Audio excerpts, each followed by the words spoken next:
Hey guys, thanks for joining us this week on Lofty Talks. My name's Chris.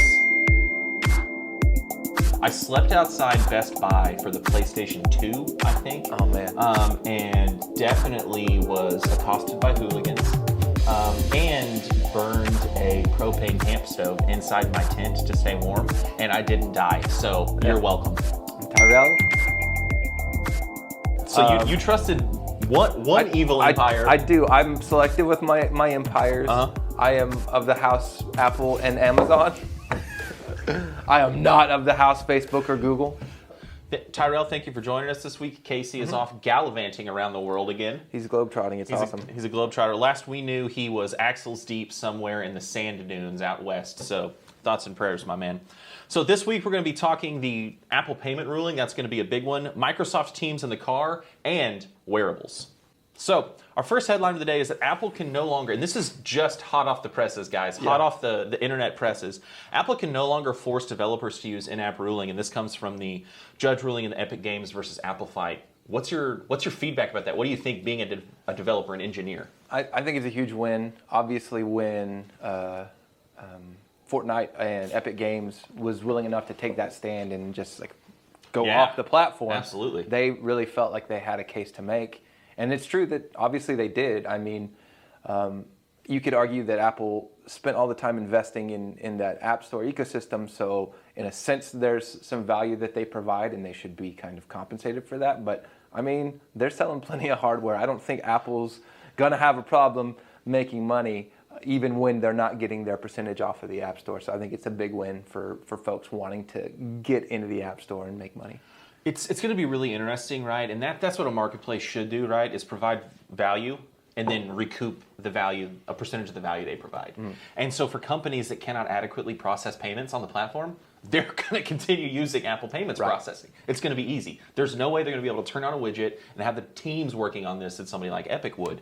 But at the same time, if Facebook is able to recoup zero of the value that the world's most competent software platform offers, is that just, right? And so I think there's some tension there, right? Oh, definitely. And it's kind of that their success grew up and ate them. If they had just met somewhere in the middle, like video game hardware does, and it was closer to 10%, I don't think we ever would have gotten to this place. But you see companies like Netflix who are writing checks for billions of dollars a year to Apple just because they have to. And it's just swallowing profit margin for those companies. And really, is Apple providing Netflix a service they couldn't live without? No. Netflix can build a payment processing platform. They've done it everywhere else. Right. They don't have to have Apple. And they could argue audience, but at this point, for companies like Netflix and other... Epic again, with Fortnite. They've got audience. They're not needing iPhone users as much as... and I mean, Epic's proved it, right? They're still in business, and they pulled it however long ago it was now. So it'll be interesting to see how that shakes out. I think there's going to be a lot less people leaving the payments portal than we think. For sure. But it's going to be a restructuring of the business model as significantly higher percentage of Apple's recent revenues come from service offerings. And I even think there'll be cottage industry around providing those payment services for people who are in the App Store, don't have the means to do it on their own, but also don't want to pay Apple. And so it'll become, competition there will shrink those margins down for people who want to kind of get a little less. We will definitely see. It's something we'll be watching. We know you guys will too. Next up, the largest direct air capture plant ever built will suck CO2 directly out of the atmosphere. I always love seeing stuff like this, even if it's not necessarily always on brand. Green tech jobs can be good. Green tech can happen. We can make the world a better place and produce better jobs and better stuff. And I'm always really excited to see stuff like this. For sure. I was glad to see that the devices are compact. One of the largest issues we run into with solar panels is how much space it would take to do solar at scale. We would have to use so much land. And so they're using these. They're a little smaller footprint. I think this kind of technology paired with measures to cut things is the way to go. We shouldn't go like, oh, look, we can pull all the CO2 out of the air, so let's just all put drive. More in. Yeah, everybody get your diesels and your 3-ton pickups back. But yeah, that kind of combination, I think, will go a long way, and it's definitely going to bring in new jobs. Exactly. That's one of the things that always excites me is it's not just the innovation, but it's also the transitioning for the labor force that is it's so important. Next up, we were hearing some rumblings about the new Apple Series 7 encountering some manufacturing issues, but apparently those have been worked out, which I'm very excited about, Apple Watch user. I'll be first in line next week when we get that announcement on Tuesday. What were your thoughts about the supply chain? Like in line at the well, you going to Tulsa? Oh, I am past that. I am past. I stood outside for multiple iPhones, but I'll just get it. I'll get it when I get it. I see. I'll put the order in on opening day, and we'll see when it shows up. I'm glad. That's growth. I appreciate it. I slept outside Best Buy for the PlayStation 2, I think. Oh man. And definitely was accosted by hooligans. And burned a propane camp stove inside my tent to stay warm, and I didn't die, so you're welcome. We're glad to have you. That reminds me of the video of the guy who did that and bought one and then walked outside and smashed it in front of everybody standing in line as some sort of internet prank. And you watched like many people's souls like leave their body. I got offered 2 to 3x what I paid walking to my car in the parking lot. It was like, nope, putting it on eBay, you can bid on it there. I kept it. I didn't even sell it. Yeah. I lied to myself the whole time. I think I'm interested to see what happens with the watch. I've honestly, like, that kind of thrill with Apple products has dissipated for me as well. I used to always want to watch the announcements. Yep. And, you can say it's like the loss of Steve Jobs or whatever, but it's maybe just me getting older and not caring as much as well. I just don't get that excitement anymore, even though I'm fully in the Apple ecosystem. Yeah. So between my phone and my computer and my Apple TV, there's plenty of places for them to innovate that I would be excited for. I just don't tune into it like I used to. Yeah. Well, at least one of us will be working that day. You'll have to give me the highlights. We'll just find a recap. Just start slacking what's going on to me. I just need the live screenshots tweets. Of screenshots. Yep, live tweet it. Up next, Microsoft Teams is going to take their hybrid meeting features and put it in CarPlay. So, Tyrel, you recently acquired a new car that I do believe has CarPlay in it. Yep. Are you going to start taking your Microsoft Team meetings from your truck? If we had Microsoft Team meetings, I would take them exclusively in my truck. Hold on, I have to go to my office. Yes, and now we go to the truck. Look at my office. So I like this concept. We use Zoom, and there's a comparable space for Zoom to do something similar. And obviously, not having that camera and not displaying that meeting, kind of helps alleviate some safety concerns. But in the same breath, you don't really get much more of a feature out of having the button on your dashboard. If you could just join it on your phone, maybe it's easier to join a meeting here and there, but. The button's bigger on the screen. I don't know. Definitely. So the funny thing to me is that it feels like that any car that has CarPlay in it has Bluetooth connection. Yeah. And so you could just Bluetooth the meeting from your phone. I understand it's additional feature set and it's another bullet point we can add to the list, but it feels like a little bit of a lipstick on a pig. It's the getting your icon in front of people, which has value. Which is true. That's true. But it reminds me almost of I don't play a lot of video games. It doesn't mean I don't own a fair amount of them. Yeah. And I buy them during Steam sale, summer sale every year. Absolutely. Because they go super cheap. And as a friend of mine pointed out, he's just collecting the game icons. Yeah, he's just like, I've just got all these icons. Like, what happens if I click it? Oh, there's a game in there. I have kept a modern Windows PC, and I had to do some Excel work on it a few years ago, but I have refreshed my Windows PC regularly just for my Steam library. Yep. And if you looked at the games I played, it's Age of Empires 2, my man. I have spent so much money on RTS and all the big games, and I've played Age of Empires 2. Just That's great. It's 2001 all over again. Yeah, I love it. It's too good. Up next, I'm sure you guys saw this one too. Ray-Ban and Facebook collaborated on a new pair of smart glasses called Ray-Ban Stories. Tyrel, what are your thoughts? I am not excited about them, as I literally have Echo frames on my head. So you trusted one evil empire. I do. I'm selective with my empires. I am of the house Apple and Amazon. I am not of the house Facebook or Google. They are on the outside for me. But without going into all of that, The reason I'm actually not, these aren't even charged right now, so you can't use them, and I'm looking to get some different glasses. But the main issue that I've run into is I didn't use them as much for the smart voice command, so I could say, you know, the wake word on these, which is Alexa, and have that voice assistance, which was kind of nice. But I found myself using them more than anything for a listening device and taking phone calls. And it was really great because it's open ear. Yeah. And it blew my mind the first couple times I took a phone call and could still hear the room around me that's and really talk. neat. And it was great. However, no one knows when you're on a call or when you're listening to things. Yeah. And I realized that it isolated me in a lot of ways. My wife would come up and try and talk to me, and I'd have a podcast going, like, and I'd be like, or I have my glasses on. Yeah, or I'd just start talking to myself out of nowhere, and it's because I'd answered my phone by like flicking to answer. And so I realized, man, it just puts me in a different space, and I don't want to do that. And so that's personally where I'm kind of not so interested in taking that and putting it in like the Facebook side of things. Now we're giving Facebook a camera and a recording device on my face, and that inherently I go, Just think about the location data they can harvest from that alone. Having a camera on your head that they can take quick snaps without any interaction with you based on the location data that your phone is providing them, that is a like huge red flag for me. And you know, we all like Ray-Ban. They make quality products. I think we've all, you know, either, you know, currently or have had a pair of Ray-Bans or wish we could have. Clubmaster all the way, baby. But this just feels wrong. Like, it feels icky. When I saw it, I was like, those don't look horrible. And then it was like, ugh, no way. I cannot imagine giving Facebook that many more data points just of my own free will. If I'm using the service or more likely leveraging it for business purposes, that's one thing, right? Like, we both get something out of that.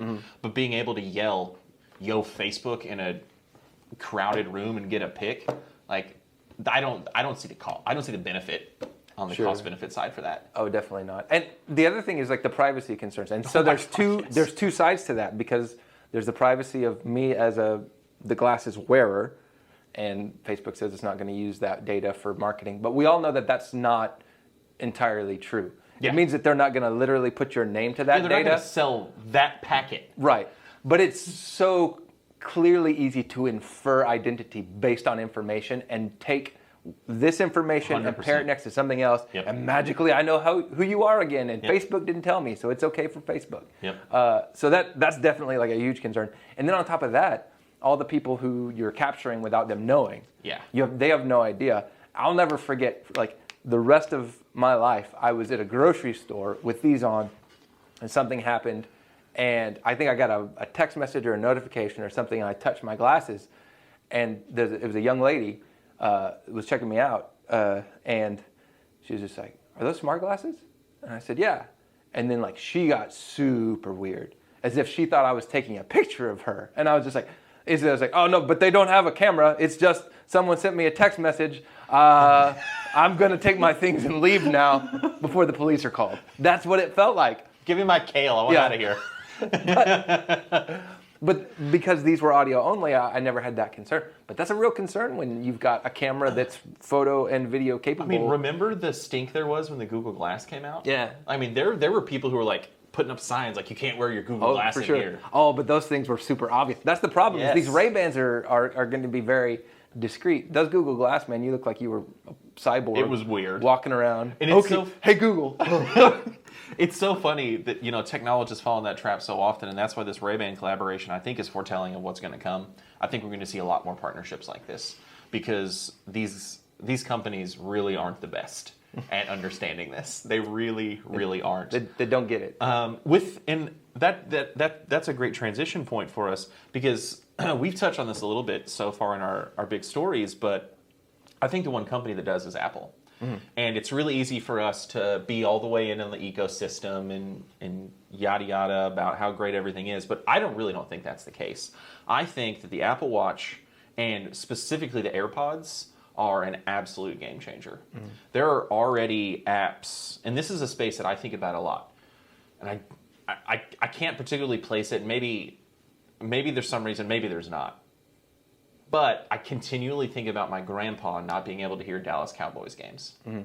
And he would have the TV up so loud, no one could be in the room with him. And so many of those interactions I had with him were after church on a Sunday, and I just wanted to hang out with my grandpa, and I couldn't be in the room because he couldn't hear the Cowboys games. And if he'd had a pair of AirPods in with transparency mode on, we could have Bluetoothed the TV to his headphones, and I could have sat there and talked to my grandpa. Yeah. And that didn't require any tuning, any extra features. I mean, hearing aids are cost prohibitive. Yeah. You can get a pair of AirPod Pros for like less than $200 now. And I think it's going to fundamentally change a lot of experiences. And I think that hearing impairment is just an example. I think there are so many things. I can take calls with my kids in the other room and hear when they're fighting. Or know when somebody went over their timer limit for getting the big TV and needs to go back to reading. I can hear those things. Whereas when I've got my big noise canceling headphones on, I can't. I have none of that context. And that's just a tiny use case for me. Mm-hmm. We work in a we work in a software company. Being able to triage my notifications on my watch is awesome. It allows me to put my phone down when I'm running, and I can see, because we get the buzz, right? You get the phantom pocket buzz, and you're like, oh no, what happened? Right? Yeah. My kid fell down, a software deploy didn't go correctly. What's happening? Oh yeah. But with wearables, whether they be, reading us our text messages or our emails, or just glancing at my watch when I'm running, I get the context and I can triage my notifications, and it legitimately improves my life. I mean, it really does. I agree. I wore an Apple Watch for a while. I actually used a Pebble smartwatch for years. I was a Pebble user until they were bought by Fitbit, and really enjoyed that. You have to retrain yourself though, because otherwise, these constant zips on your wrist, you're going to be checking your watch just like Uncle Joe in that meeting and get in trouble. I've been in trouble in meetings because I was looking at my watch too much because of notifications. Yes. And so we all kind of have to learn how to be able to ignore that, especially with the haptics on the Apple Watch. Yeah. Because it's like a little kid's tapping you on the wrist. Really it's is. Like beep, beep. Whereas with the Pebble, like that's an engineer's watch. So it was just like, just like shake you to get your attention. There was nothing subtle, nothing human about it. Yeah. Like it's Apple made that really appealing. Like it pulls your attention, and so you just kind of have to learn to balance that. But I agree, being able to vet those things was a real game changer when I had that on. And there's a lot of them now, whereas we've been able to drill down farther into kinds of notification types that you can keep on your phone or push to your watch. And even when I've got the headphones in, certain people's text messages just get read when I get them. I hear them in my ears. But with that notification setting, I can say, these messaging apps come to my watch.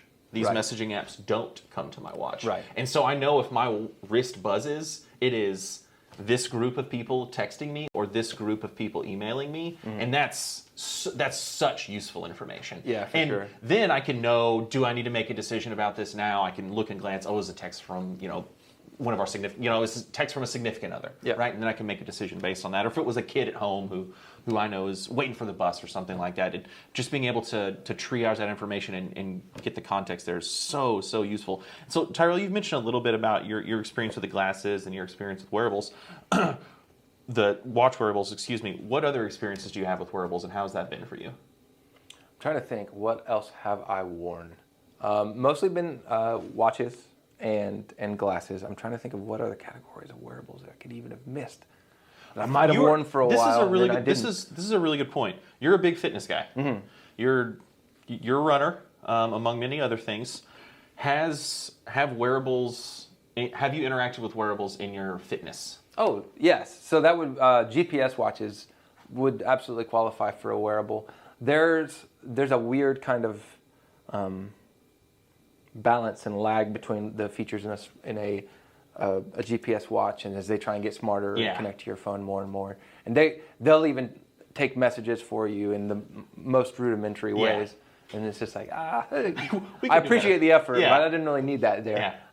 So those have been really helpful. To have that kind of information has been good. I know having an altimeter on my watch for when I'm like in a race that's got a really long hill climb, and I know how long it is. Like that's a game changer, because you're just like, I only got like 100 feet left and I'll be at the top. And so in those, and even heart rate monitoring. I had a heart rate strap that I used to use quite a bit. Having that kind of information on the fitness side of things really good. And that's another place where the Apple Watch with the rings, closing those rings, man. Man, gamification of health is a thing. I have definitely gone up and down my stairs in my old house at the end of the day to close that ring.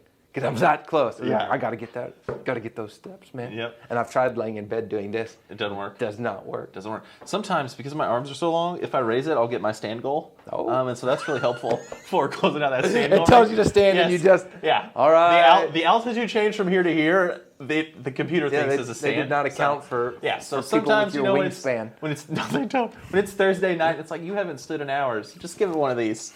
Just give it one of those and you're fine. Yeah. Not all joking aside, extra joking, I don't know if you remember this, but it calculates when I've set my alarms for and when I traditionally go to bed. At like 9:30, if I haven't closed my rings, I'll get the passive aggressive like, hey man, you can still do this. And I'm like, you've got all my data. I think you know I can't. I think you know I can't close these rings at 9:30, bud. Yeah. You can see my current heart rate, what I just searched for in DoorDash. You know I'm not running tonight. What is going on? These guys. So we've both interacted with wearables a lot. I know it's a space we're really excited about personally, but also professionally, all the exciting things we can do. For sure. And all the exciting projects we've already worked on as we kind of think over the horizon. Think, not 5 months, but 5 years and 10 years. What are some things that you're excited about for wearables as Tyrel in your life and as the director of engineering at a successful software company? That's a good question. Mostly, I think, for one, the unique ways that wearables will continue to shape what we do. So getting more information about my fitness or about the things around me, having that quantified and given to me is helpful. And so you learn new things about yourself and about your fitness or things like that. So I look forward to that. Finding new ways that they'll innovate with that will be really cool too. And then as they continue to become more commonplace and ubiquitous, finding what types of integrations can take place. Yeah. I love a good integration. Who doesn't? APIs all day, my man. Right? Put my Microsoft Teams in my car dashboard. Come on, let's do it. I'm ready for that. So That's right. I'm ready to have my Apple Watch Microsoft Teams meeting. Yep. Like was smart. Get Smart, whatever his name was. Yeah. So there's a lot of space to explore. There's a lot of technology that's underutilized because we just kind of haven't figured out the best way to use it. And so that's one place where I'm kind of glad that there's someone else taking a run at glasses wearables again. Yeah. I just wish it wasn't Facebook. But there's definitely a space for that to be explored and a context in which that would be really great. And I know that we can look at the Snapchat spectacles and some of the other really early glasses wearables and see the AR and VR vision. And I think that we're just seeing the car kind of be made really early on. Right. And I think we'll be able to, those companies are going to take the learnings from that. And then there's the flip side of that is that companies like Apple are just as far along as all of these other wearable companies are. They just haven't launched their product yet. True. Because they know it's in pre-beta. Yeah. And so they've just got thousands of people in a basement working on the same thing. And that's what I kind of see happening here is that it's Apple. It wouldn't be a basement. It'd be like a space, a beautiful tower over that we could never get into. Yeah. But I think that there's this middle point where a lot of the companies that know that the future is VR and AR, they just don't know how, are getting into these smart glasses, trying to find out what that next frontier of wearables is and become the operating system for VR and AR before we even get to VR and AR. Yeah. And I think about, like Apple in the smart speaker space. No one would ever say that an Alexa, an Echo Dot was better than the HomePod or the HomePod Mini. But the war's over. Yeah. They can try as hard as they want to. Echo won. Yeah. Like it's done. And Echo is everywhere. We can keep putting other people are going to keep putting smart speakers out. You've got kind of Sonos at the top end with the HomePods, and we've got the Echoes, but they're everywhere. And it's over, right? And it's not that other companies won't produce smart speakers, but effectively speaking, the operating system for voice is Amazon. Yep. And I think there's a lot of people that saw that playbook and thought, we don't want to lose out on this one too. We don't want another walled garden where we're having to pay 30% to get our apps in front of other people. And so I think a lot of this is people just throwing spaghetti at the wall and seeing what sticks. Well, and I think you going to the AR, VR space, that was one of those places where I didn't even consider that wearables. And ironic because I have a Quest. I was one of the first people. Yeah. I was like happy enough to be excited and get a Quest early on. That's what I'm trying to get to. I got a first Quest, and yeah, you definitely have to wear that. Yes. And it's an amazing experience. Yeah. Though you do get tired of wearing it. So it's going to be interesting to see how they can make that VR experience less cumbersome. Yes. Because with the Quest, they made it completely wireless. Yeah. But you're still putting on a goggles, and you got your controllers here. And then the other thing you fight, and this is part of the issue that they'll have to continue to figure out how to overcome, is that does isolate. Yep. And I'll be on the Quest, and I'm in a whole nother world. Yeah. And, how do we bring technology in that doesn't isolate us from the people around us? I think that's the main thing to watch for. And whoever can do that in a way that allows you, kind of like Apple's done with that transparent mode, to where you can listen to music and put it in transparent mode and still hear everyone around you, or you can kick it into quiet mode. When we figure out a way, and they've tried that with the Quest to have like pass-through where you can tap it and everything goes away, but it's still not quite there.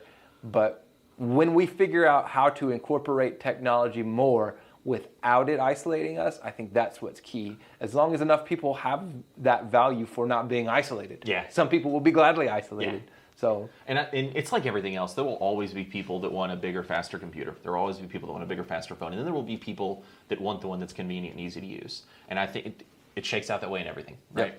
Yep. There's people walking around with liquid-cooled 17-inch laptops, right? I mean, it's insane. They exist. Those computers get made and people buy them. But I'm really, really excited about the future of wearables. I think it's something that we as a business know that there's a lot of around the corner looking that we can help our clients and our partners do, and we're very excited about that. So if you guys are also excited about wearables, let us know in the comments. We'd love to hear from you. And thanks for joining us this week. Tyrel, thanks for filling in. We really appreciate it. glad to do it. Absolutely. All right, guys, thanks for joining us, and we'll see you next week. See ya.